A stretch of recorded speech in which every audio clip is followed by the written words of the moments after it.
Assalamualaikum warahmatullahi wabarakatuh. Alhamdulillahi rabbil alamin. Wassalatu wassalamu ala asyrafil mursalin Sayyidina Muhammadin wa ala alihi wa sahbihi ajma'in. Allahumma aslih ummata Muhammadin sallallahu alaihi wasallam wa farrij an ummati Muhammadin sallallahu alaihi wasallam warham ummata Muhammadin sallallahu alaihi wasallam وانشر واحفظ وأيد نهضة طلعة في العالمين بحق محمد صلى الله عليه وسلم.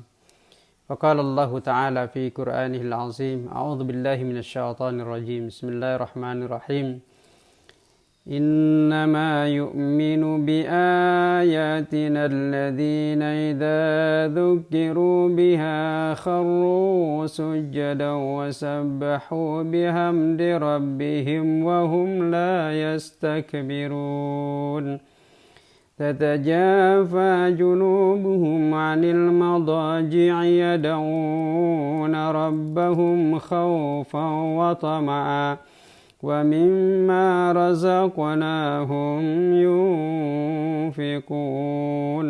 فقال النبي صلى الله عليه وسلم في حديث الشارب جاء رجل إلى النبي صلى الله عليه وسلم فقال يا رسول الله إني رأيتني في هذه الليلة فيما يرى النائم كأني أصلي عند شجرة وكأني قرأت سورة السجدة فسجدت فرأيت الشجرة كأنها سجدت بسجودي وكأني أسمعها وهي تقول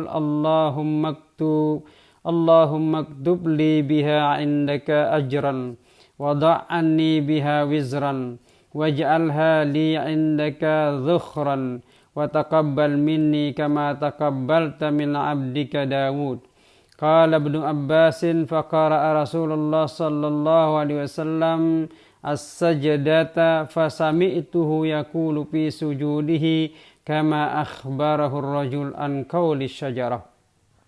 صدق الله العظيم وصدق رسوله الكريم ونحن على ذلك من الشاهدين الشاكرين والحمد لله رب العالمين. Hadirin para penonton yang dirahmati Allah Subhanahu wa taala. Pertama sekali mari sama-sama kita merafakkan puji syukur kehadirat Allah Subhanahu wa taala yang telah memberikan nikmat sehat pada kita semua sehingga alhamdulillah pada petang hari ini dapat kita melakukan satu aktiviti yakni kajian terkait dengan dua surah dalam surah As-Sajdah, surah As-Sajdah ayat 15 dan ayat ke-16. Kalau kita bicara mudah-mudahan Allah Subhanahu wa taala akan memberkati kita terhadap apa yang kita lakukan ini. Salawat serta salam kita aturkan kepada baginda Rasulullah sallallahu alaihi wasallam yang telah mengajarkan kepada kita dinul Islam, agama yang membawa kebahagiaan fid dunya dan juga sa'adah fil akhirah. Kita berharap mudah-mudahan Allah Subhanahu wa taala memperkenankan kita dapat berjumpa dengan baginda Rasulullah sallallahu alaihi wasallam, dengan keluarga yang disayangi, sahabat-sahabat yang dicintai dan umat-umatnya yang dikasihi. Mudah-mudahan kita termasuk juga menjadi umatnya yang dirindukan oleh baginda Rasulullah sallallahu alaihi wasallam seperti mana pernah beliau rasakan rindu sangat ketika berada di tengah-tengah sahabat beliau. Amin ya rabbal alamin. Surah As-Sajdah adalah salah satu surah yang disyariatkan, disunnahkan setiap orang yang membacanya dan juga yang mendengar. Dua ayat ini atau ayat yang ke-15 mesti melakukan sujud sajdah. Ini artinya bahwa ada perintah di dalamnya untuk sujud. Sujud di dalam arti bahwa kita ingin menunjukkan kebesaran Allah Subhanahu wa taala di atas seluruh makhluknya. Keagungan Allah Subhanahu wa taala ke atas segala apa yang Allah ciptakan. Maka para ulama 4 mazhab bersepakat ada 10 ayat, 10 tempat jika itu kita baca dan atau kita dengarkan ayat-ayat itu dibaca, maka disunnahkan kita melakukan sujud sajadah atau sujud tilawah. Nah, ini semua ke-10 ayat itu diantaranya adalah A'udzubillahi minasyaitonirrajim. Innal ladzina 'inda rabbika la yastakbiruna an ibadatihi wa yusabbihunahu wa lahu yasjudun, dalam surah Al-A'raf ayat 206. Berikutnya adalah dalam surah Ar-Ra'd ayat 15, walillahi yasjudu man fis samawati wal ardi taw'an wa karha wa zilaluhum bil guduwi wal asal. Berikutnya dalam surah An-Nahl ayat 29, walillahi yasjudu ma fis samawati wa ma fil ardi min dabbatin wal malaikatu wa hum la yastakbirun. Lalu yang keempat dalam surah Al-Isra ayat 107. A'udzu billahi minasyaitonir rajim. Qul aminu bihi aw la tu'minu innal ladzina utul ilma min qablihi idza yutla 'alaihim yakhruna lil azqani sujada. Yang kelima dalam surah Al-Hajj ayat 18. Alam tara anna allaha yasjudu lahu man fis samawati wa man fil ardi wasyamsu wal qamaru wan nujumu wal jibalu wasyajaru wad dawab wa katsirun minan nas wa katsirun haqqa 'alaihi al adzab wa may yuhinillahu fama lahu min mukrim innallaha yaf'alu ma yasha. Lalu dalam surah Al-Furqan ayat 60, wa idza qila lahum usjudu lirrahmani qalu wa marrahman anasjudu lima ta'muruna wa zadahum nufura. Yang ketujuh surah An-Naml ayat 25, alla yasjudu lillahi alladhi yukhrijul khab'a fis samawati wal ardh wa ya'lamu ma tukhfuna wa ma tu'linun. Dan yang ke-8 dalam surah As-Sajdah yang tadi di awal kita bacakan, A'udzu billahi minasyaitonir rajim.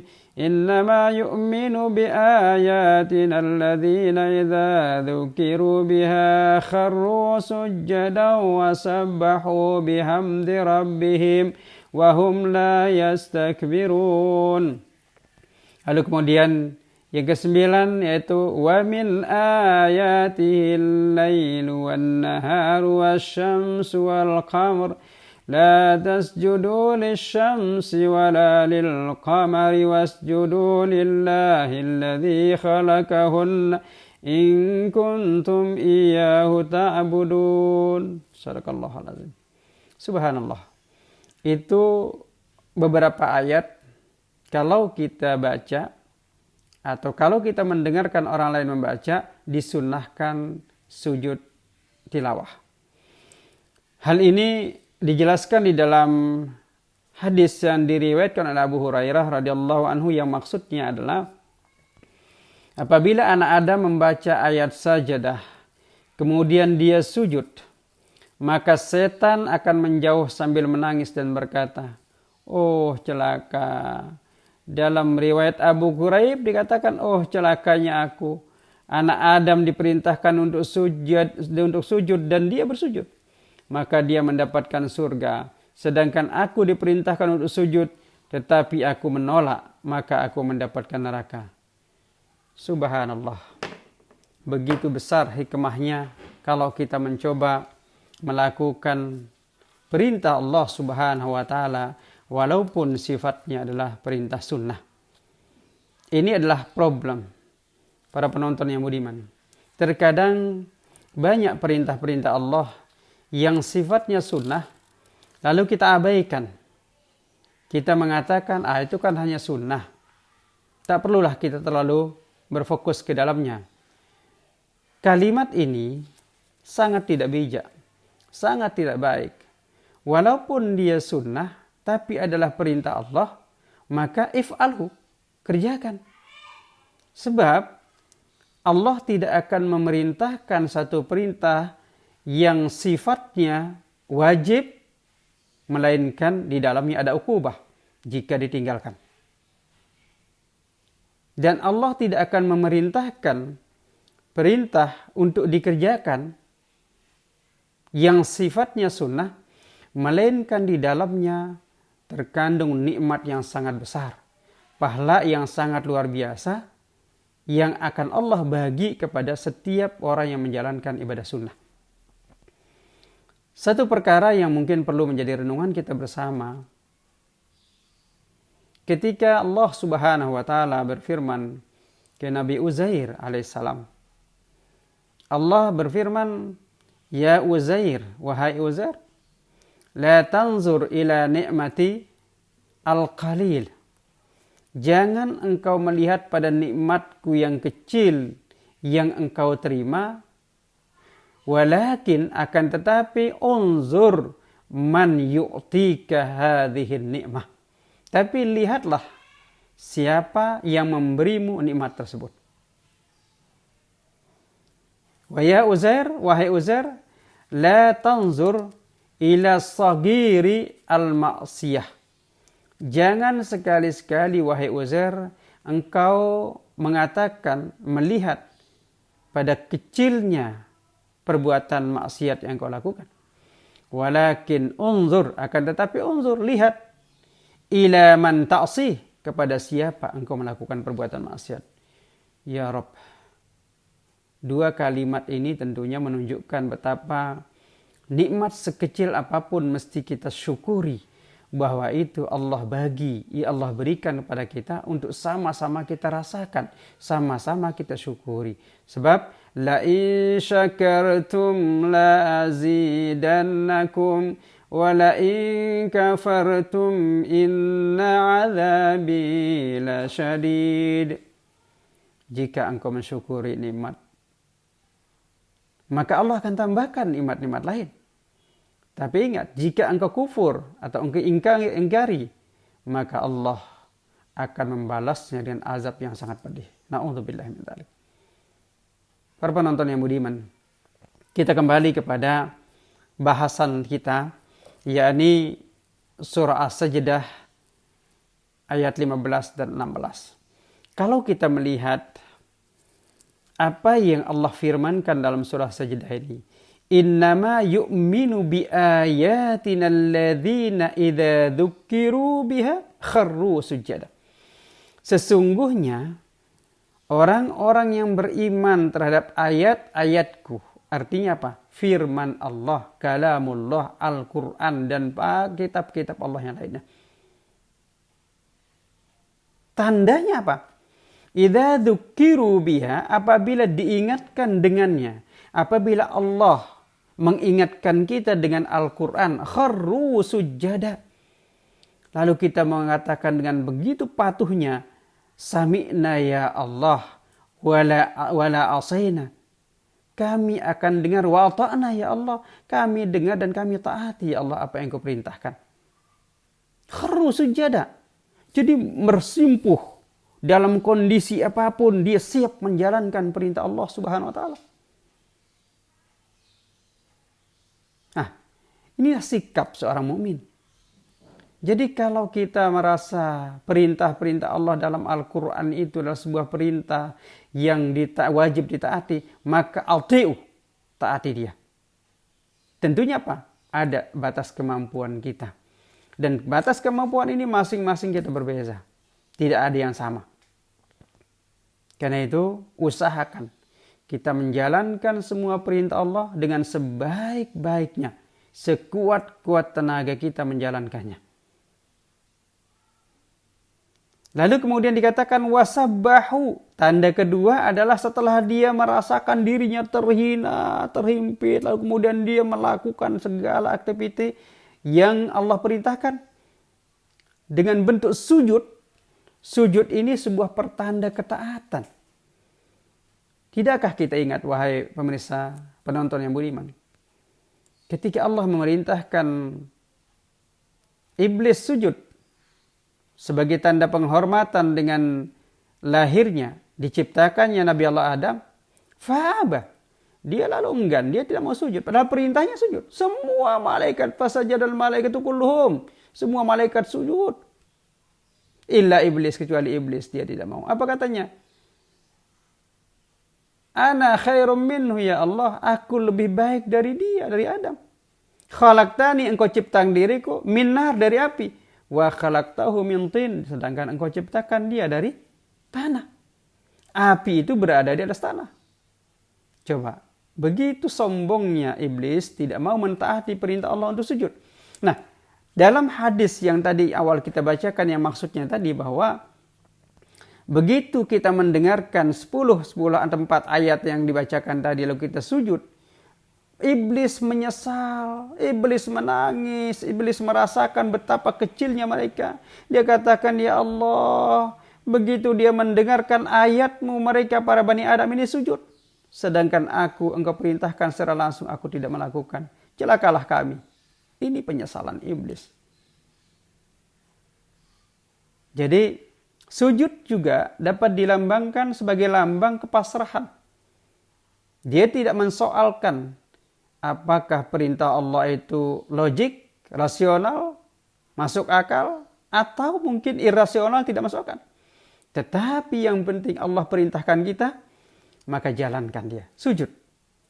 Maknanya adalah kepasrahan. Kita ingat Syekh Abdullah bin Abdul Mubin dalam kitab Tanbih Al-Ghafilin edisi Melayu. Beliau menjelaskan bahwa dalam satu bab, malaikat Jibril diperintahkan oleh Allah Subhanahu wa Ta'ala untuk pergi ke dalam surga, mengambil satu singgasana, bangunan yang dinamakan Haziratul Quds. Bangunan yang begitu mewahnya, sebagai tempat kita nanti akan dijamu di akhirat oleh Allah Subhanahu wa Ta'ala dalam surga. Fadhahaba ilal jannah, lalu malaikat Jibril pergi ke surga.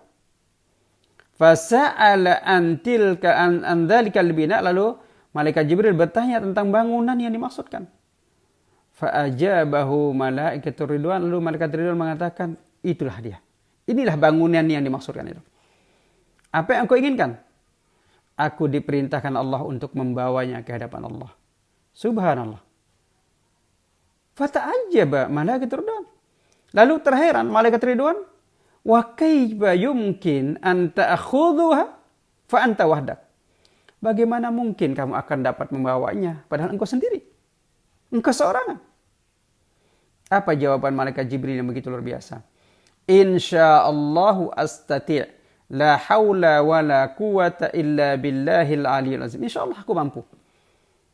Kekuatan, tidak ada daya upaya melainkan dengan pertolongan Allah. Karena Allah telah memerintahkan untuk membawa singgasana Haziratul Quds ke hadapan Allah, maka pastilah Allah telah membekalkan diriku kemampuan untuk dapat membawanya seorangan. Subhanallah, begitu kuat keyakinan malaikat Jibril, kepatuhan. Nah, semestinya bagi seorang mukmin, apapun yang Allah perintahkan kepada kita, siap menjalankannya. Karena perintah yang Allah bagi itu tidak akan mungkin diberikan kepada kita tanpa ada energi, potensi, kekuatan yang Allah sertakan. Jadi jangan pernah katakan, la astati'u an af'al hadha. Aku tidak mampu menjalankan ini ya Allah. Tidak. Sekali kita mengatakan itu, maka kekuatan, energi yang Allah bagi itu akan dihilang, akan dicabut. Na'udzubillah min dzalik. Jadi usjudu. Lalu perkara kedua yang mesti dilakukan setelah kita, atau menjadi tanda-tanda orang mukmin itu adalah wasabbahu bihamdi rabbihim. Bertasbihlah. Subhanallah. Jadi kita mengagungkan Allah, bertasbih kepada Allah sebagai wujud tanda keimanan. Tasbih itu bukan setakat hanya diucapkan bil lisani, bukan hanya diucapkan dengan lidah saja, tapi rasakan itu merupakan sebuah bukti nyata keimanan kita kepada Allah. Subhana rabbiyal a'la wa bihamdi, subhana rabbiyal azimi wa bihamdi. Itu semua tasbih-tasbih yang mesti kita baca. Kalimat yang paling agung yang kita ucapkan, apalagi khasnya di bulan suci Ramadan ini, adalah tasbih, tahlil, tahmid, dan juga takbir. Kalau ini kita biasakan, insya Allah lisanuna lidah kita akan terbiasa mengucapkan itu. Itu perkara kedua.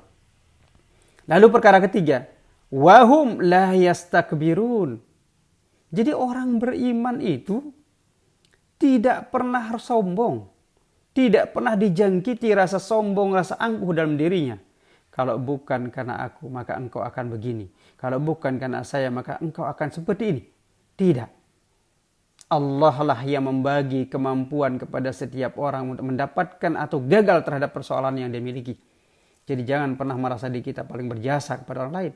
Tapi Allah, seandainya pun kita dapat membantu saudara kita dan sudah dengan bantuan kita itu dia berhasil, maka katakan itu adalah bantuan dari Allah yang dititipkan melalui diri hamba. Subhanallah, begitu indahnya. Jadi jangan pernah sombong. 3 perkara yang diinginkan dalam ayat ke-15 ini. Yang pertama sekali, apapun perintah Allah, kalian anda atau kita mestinya bersujud. Bersujud maknanya sebagai tanda kita menerima secara totaliti apa yang Allah perintahkan tanpa jadal, tanpa ada pemikiran-pemikiran yang tidak baik. Yang kedua, hendaklah kita bertasbih pagi dan petang, bahkan setiap saat kita mengucapkan kalimat tasbih kepada Allah karena keagungan begitu hebatnya, begitu besarnya, begitu hebatnya Allah Subhanahu wa taala. Dan sebagai bukti kita bersyukur Allah telah menciptakan kita di atas dunia ini. Dan yang ketiga, janganlah kita menjadi orang-orang sombong. Jika Allah menitipkan sebagian harta kepada kita, maka bagi sebahagian kepada orang lain sebagai bukti bahwa kita tidak sombong. Sebagai bukti bahwa kita adalah makhluk yang dhaif, yang lemah. Pada saatnya kita pun akan memerlukan pertolongan orang lain. Tidak ada manusia yang tanpa merasakan dirinya akan memerlukan orang lain. Lalu ayat yang ke-16 dilanjutkan. Tatajafa junubuhum 'anil madaji'. Subhanallah. Ciri orang-orang beriman yang keempat adalah sentiasa dia junubuhum, artinya dia lambungnya tidak pernah bersandarkan ke tempat-tempat tidur. Maknanya apa? Qalilun naum. Tidurnya tidak banyak, sedikit. Antara tanda-tanda kehebatan orang beriman itu adalah pada malam hari dia sahar, dia istighfar, dia bertasbih, dia bertakbir, dia bertahlil, bertahmid. Malam hari qiyamul lail, alhamdulillah Allah takdirkan kita masuk di bulan suci Ramadan. Sekarang ini sudah kita berada pada malam-malam yang hampir-hampir kita akan masuk ke dalam malam Lailatul Qadar. Ya, kita berada pada posisi 10 malam kedua ini. Subhanallah, keampunan Allah akan dibagi, keampunan Allah akan diberikan pada kita semua. Jangan habiskan malam hari kita dengan tidur, dengan melihat televisi, dengan melihat mobile, HP kita. Habiskanlah dia dengan zikrullah. Lalu kemudian itu tanda keempat. Tanda keempat bagi seorang mukmin tuh. Yang kelima, yad'una rabbahum khaufan wa tama'a. Ketika dia tidak tidur, ketika dia berada dalam kesendiriannya malam hari, apa yang dilakukan? Yad'una rabbahum, ya Allah, berdoa kepada Allah Subhanahu wa taala terhadap apa segala hajatnya. Terutama yang Allah bagi, seperti mana khutbah di akhir Sya'ban baginda Rasulullah SAW katakan bahwa ada 2 ialah la nastagni minhu, 2 perkara yang kita pasti perlukan. Apa itu? Allahumma inna nas'alukal jannah wa a'udzubika minan nar. 2 perkara. Ya Allah, berikanlah aku masuk ke dalam surgamu, jauhkan aku dari azab nerakamu. Ini sentiasa kita baca, sentiasa kita lakukan. Jangan pernah alfa, jangan pernah malas baca ini. Berdoa pada Allah terhadap apa yang kita inginkan. Insya Allah dalam bulan-bulan penuh rahmat, keberkatan ini Allah akan kabul semua doa kita. Khaufan wa tama'an. Berdoa dalam keadaan rasa takut. Takut kenapa? Takut agar jangan-jangan semua ibadah kita tidak diterima Allah. Maka kita minta kepada Allah, ya Allah, terimalah semua amal ibadahku ya Allah. Jangan Engkau biarkan aku sendirian seorangan ya Allah. Kita minta pada Allah dengan serius. Wa mimma razaqnahum yunfikun. Perkara kelima yang menjadi tanda orang-orang mukmin di dalam surah Sajdah ayat 15 dan 16 ini adalah apapun yang Allah rizkikan, yunfikun. Allah, apa yang Allah bagi kepada dia sebagai rizki, lalu kemudian kita share sebagian pada orang lain. Rizki itu tidak hanya berfokus kepada al-amwal, pada harta benda. Ilmu yang kita miliki, rizki, bagi, share kepada orang lain. Jangan kita ilmu apa sendiri. Bagi pada diri kita, bagi pada keluarga kita, bagi pada jiran kita, ajarkan. Apa saja yang kita mampu. Jadi, yunfikun di sini semua. Bagi semua. Apalagi di bulan Ramadan, subhanallah. Ini adalah peluang yang sangat luar biasa. Nah, jadi kalau kita simpulkan, kita talkhis bahwa apa pengajaran yang dapat diambil dari surah Sajadah ayat 15-16 ini adalah 5 sifat yang mesti wujud bagi setiap orang mukmin. Yang pertama, apabila Allah panggilkan, Allah sebutkan dengan ayat-ayatnya, perintahkan dengan ayat-ayatnya, katakan bala ya Rabbi, ya Allah, aku akan lakukan semampuku ya Allah. Jangan pernah menolak, jangan pernah tidak melakukannya. Lalu kemudian bertasbihlah pagi dan petang, terus ucapkan subhanallah, walhamdulillah, wala ilaha illallah, wallahu akbar. Terus ucapkan setiap pagi dan petang, bahkan kalau dapat itu menjadi bacaan-bacaan kita setiap tarikan nafas kita. Lalu kemudian yang ketiga, la yastakbirun, jangan engkau menjadi orang yang sombong, karena apapun yang kita miliki ini adalah titipan dari Allah Subhanahu wa taala. Tidak ada yang memilikinya seterus. Pasti pada saatnya nanti akan hilang. Lalu berikutnya adalah sentiasa taklilun naum, kurangkan tidur kita pada malam hari ini. Pada malam hari berdoalah kepada Allah pada malam hari ini, fokus pada Allah, beribadah pada Allah Subhanahu wa taala sehingga apa yang kita pinta Allah kabulkan. Dan berikutnya adalah apapun yang Allah telah bagi pada kita, mari kita sama-sama berniat dalam hati kita untuk berinfak, bersedekah terhadap apa yang Allah bagi. Utamanya bersedekah dengan harta benda kita.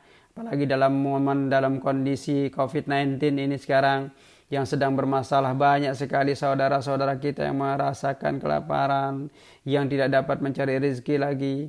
Allah sedang uji kita semua, maka yang ada rezekinya lebih, mari kita share sebagiannya kepada mereka. Lalu kemudian yang kita tidak berpunya, mintalah kepada Allah. Anar razzaq fa antal marzuq, aku pemberi rezeki, kalian adalah penerimanya. Wala taj'alir rizqa, jangan engkau jadikan rezeki yang telah aku berikan padamu hajiban lidzikri, untuk menjadi penyebab engkau melupakan diriku. Allahu akbar walillahil hamd. Subhanallah. Inilah kajian kita pada petang hari ini. Mudah-mudahan Allah Subhanahu wa taala berikan keberkatan dan Allah bagi kita kemampuan untuk dapat menjalankannya dalam kehidupan kita, sehingga kita menjadi hamba Allah yang muttaqinal muqarrabin, orang yang bertakwa dan insya Allah senantiasa dekat dengan Allah Subhanahu wa taala. Kita minta pada Allah Subhanahu wa taala, mudah-mudahan juga Allah tunjukkan kepada kita, Allah ampunkan segala dosa kita, dan Allah pertemukan kita dengan baginda Rasulullah SAW. Allah berikan kita peluang untuk mendapatkan berjumpa dengan malam qadar ya Allah, yang lebih baik dari 1000 bulan ya Allah. Rizkikanlah kami Allah, keluarkanlah kami dari segala bala virus COVID-19 ini ya Allah. Berikanlah kami semua dan keluarga kami Allah, sahabat-sahabat kami, guru-guru kami, dan semua mukminin dan mukminat dimanapun berada ya Allah. Bahkan seluruh makhlukmu ya Allah, debarkanlah kasih sayangmu ya Rabbal Alamin. Wa sallallahu ala sayyidina Muhammadin wa ala alihi wa sahbihi wasallam. Subhana rabbika rabbil izzati amma yasifun, salamun ala mursalin, alhamdulillahi rabbil alamin.